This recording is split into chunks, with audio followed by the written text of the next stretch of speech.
The Physics of Golf by Robert Pino. I love waking up early before the sun comes up and heading to the golf course.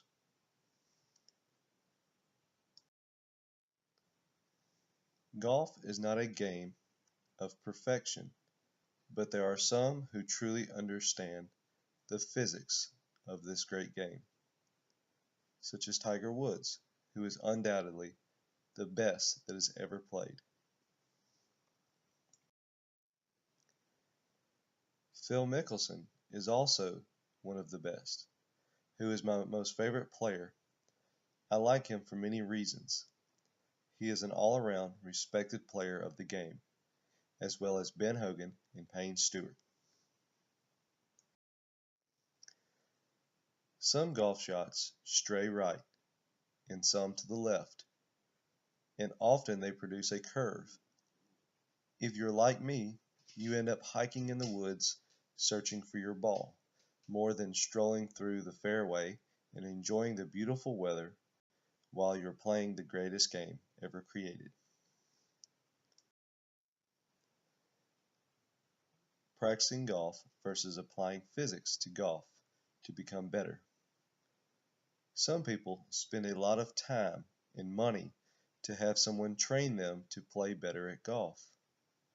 I believe that if they understood physics and applied the knowledge of physics to the game, they would begin to play better almost immediately. I will discuss a technique that is crucial to a good swing in my essay. The idea of cocking your wrist back at the top of your swing to maximize your potential energy, and the uncocking of your wrist at the bottom of your swing to make a solid and square hit of the ball. Calculating the perfect swing. Golf is a recreational sport, but it is also a prominent example of physics in motion. In other words, it is a real-life example of how physics can be applied.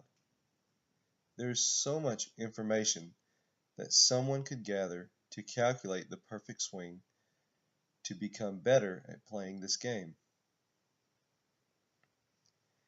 Here you can see an example of someone calculating the perfect swing. With R being the radius of the golfer's swing, P is the grip location where the golfer is holding onto the club. G is the center of mass of the golf club where he will cock and uncock his wrist.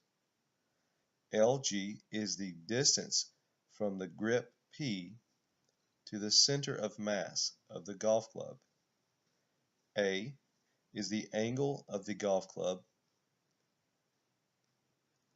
with the golfer's arms. Newton's first law of motion. Throughout the golf swing, there are energy transfers which produce the ball to go into motion. The ball first starts out sitting at rest on a golf tee, awaiting the club to send it on its way. Isaac Newton's first law explains this picture. An object at rest stays at rest, and an object in motion stays in motion with the same speed in the same direction unless acted upon by an unbalanced force. Another example of energy being transferred is of centripetal force. As you can see, the club will be swung around in this circular pattern, and as it hits the ball, it will continue to go around in the same circular pattern to finish the swing.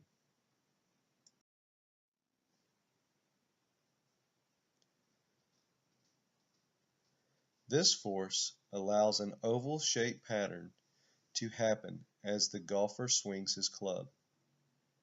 After the club has hit the ball, the club will move radially outward due to the effect of centripetal force. Here you can see the highlighted area of where the club was and is now about to hit the ball, and will continue around to finish the swing, which we call the follow-through. During the swing, there are two types of energy: gravitational potential energy and kinetic energy. Gravitational energy is stored in a body due to its vertical position, and kinetic energy is the energy of motion. Potential energy and kinetic energy. During the swing, there are two types.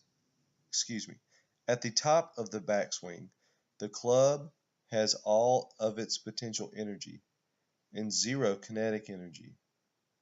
As the golfer starts the downswing,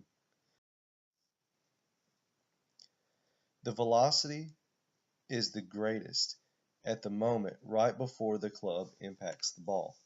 This is where all the potential energy is transferred to kinetic energy, which is at its greatest. And here you can see that with physics fully understood equals the greatest game of golf that you have ever played.